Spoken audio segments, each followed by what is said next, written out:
ब्रह्मा जी के यूँ तो कई मंदिर हैं, लेकिन एकमात्र प्रसिद्ध मंदिर राजस्थान के पुष्कर में है। शैव और शाक्त आगम संप्रदायों की तरह ही ब्रह्मा जी की उपासना का भी एक विशिष्ट संप्रदाय है, जो वैखानस संप्रदाय के नाम से प्रसिद्ध है।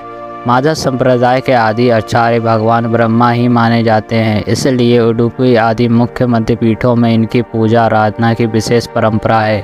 देवताओं तथा असुरों की तपस्या में प्रायः सबसे अधिक आराधना इन्हीं की होती है, लेकिन प्रचलित समाज में इनकी पूजा कोई नहीं करता और ना ही इनके नाम का कोई व्रत या त्यौहार है। आखिर ऐसा क्यों है? इसके कई कारण बताए जाते हैं। इनमें से प्रमुख 3 कारण जानिए। कारण: पुष्कर में ब्रह्मा जी को एक यज्ञ करना था और उस वक्त उनकी पत्नी सावित्री उनके साथ नहीं थी।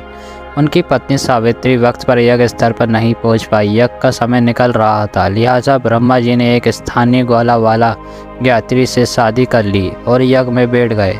जाट इतिहास अनुसार ये गायत्री देवी राजस्थान के पुष्कर की रहने वाली थी, जो वेद ज्ञान में पारंगत होने के कारण विख्यात थी और जाट ही थी।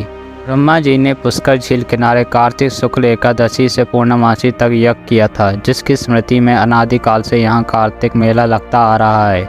यहाँ विश्व में ब्रह्मा जी का एकमात्र प्राचीन मंदिर है। मंदिर के पीछे रतनगिरी पहाड़ पर जमीन तल से 2369 फुट की ऊंचाई पर ब्रह्मा जी की प्रथम पत्नी सावित्री का मंदिर है। झील की उत्पत्ति के बारे में किंवदंती है कि ब्रह्मा जी के हाथ से यहीं पर कमल पुष्प गिरने से जल प्रस्फुटित हुआ, जिससे इस झील का उद्भव हुआ।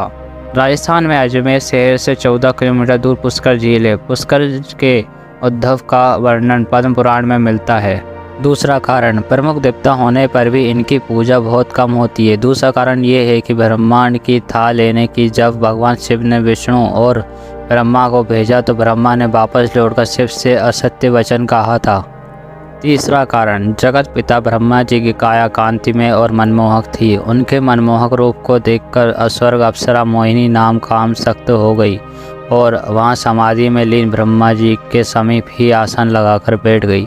जब ब्रह्मा जी की तंद्रता टूटी तो उन्होंने मोहिनी से पूछा, देवी आप स्वर्ग का त्याग कर मेरे समीप क्यों बैठी हैं? मोहिनी ने कहा, हे ब्रह्मदेव, मेरा तन और मन आपके प्रति प्रेममत हो रहा है, कृपया आप मेरा प्रेम स्वीकार करें। ब्रह्मा जी मोहिनी के काम भाव को दूर करने के लिए उसे नीतिपूर्ण ज्ञान देने लगे, लेकिन मोहिनी ब्रह्मा जी को अपनी ओर आसक्त करने के लिए कामुक अदाओं से रिझाने लगी। ब्रह्मा जी उसके मोह पाश से बचने के लिए अपने इष्ट श्री हरि को याद करने लगे। उसी समय सप्त ऋषियों का ब्रह्मलोक में आगमन हुआ। सप्त ऋषियों ने ब्रह्मा जी के समीप मोहिनी को देखकर उनसे पूछा, ये रूपवती अप्सरा आपके साथ क्यों बैठी है? ब्रह्मा जी बोले, ये अप्सरा नृत्य करते करते थक गई थी, विश्राम करने के लिए पुत्री भाव से मेरे समीप बैठी है। सप्त ऋषियों ने अपने योग बल से ब्रह्मा जी की मिथ्या भाषा को जान लिया और मुस्कुराकर वहाँ से प्रस्थान कर गए। ब्रह्मा जी के अपने प्रति ऐसे वचन सुनकर मोहिनी को बहुत गुस्सा आया। मोहिनी बोली, मैं आपसे अपनी काम इच्छाओं की पूर्ति चाहती थी और आपने मुझे पुत्री का दर्जा दिया। अपने मन पर संयम होने का बहुत घमंड है, आपको तभी अपने प्रेम को ठुकराया। यदि सच्चे हृदय से आपसे प्रेम करती हूँ तो जगत में आपको पूजा नहीं चाहेगा।